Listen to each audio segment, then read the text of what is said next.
Lagyan natin ng betadine to. Yan, haluin natin. Ito yung soap. Meron siyang logo. Gawin lang natin sa soap is pabulain lang natin siya.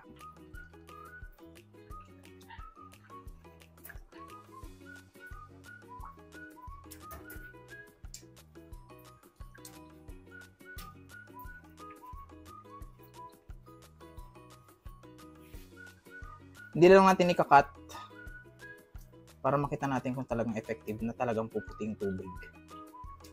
Kasi nung nakaraan na nag-betadine test ako, sinabi na may cut daw. Wala pong cut yun kasi medyo matagal po kasi kapag hindi ko ipapass forward. Fast forward ko lang yun. Pero ito walang cut to. Kung makikita ninyo, ayan. Nag-clear po talaga yung tubig. I mean, nag-white po talaga siya. Kasi ang effect ng soap natin is for milky white skin and anti-aging. So ayan guys, nag-white yung